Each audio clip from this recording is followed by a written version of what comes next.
قرآن صحابہ کرام علیہم رضوان کی ایک جماعت کو نبی کریم علیہ السلام نے حکم ارشاد فرمایا کہ تم نے عصر کی نماز بنو نزیر میں جا کے پڑھنی ہے۔ ایک قبیلہ تھا بنو نزیر، مدینہ طیبہ کا ایک محلہ تھا۔ عصر کی نماز تمہیں وہاں جا کے ادا کرنی۔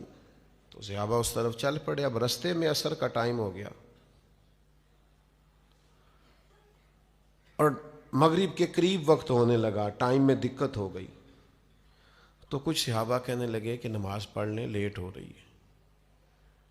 تو ایک جماعت کہنے لگی بھئی ہمیں تو حضور نے فرمایا تھا وہاں پڑھنی ہے، لیٹ ہو یا جلدی ہو وہیں پڑھنی ہے جہاں محبوب نے حکم ارشاد فرمایا۔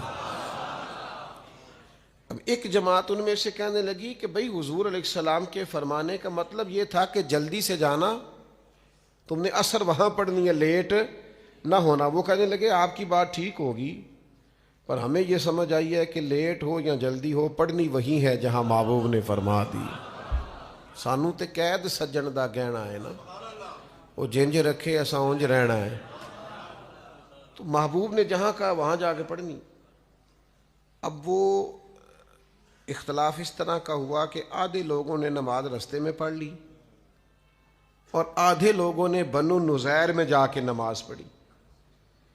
دونوں نے آ کے حضور علیہ السلام کی بارگاہ میں عرض کیا کہ یا رسول اللہ اس طرح کا معاملہ ہوا ہے۔ تو محبوب نے کسی کو بھی برا نہیں کہا، فرمایا دونوں نے ٹھیک کیا ہے، اس لیے کہ ایک نے بات کا یہ مفہوم سمجھا تو اس نے اس پر عمل کر لیا، اور دوسرے نے بات کا یہ مفہوم سمجھا تو اس نے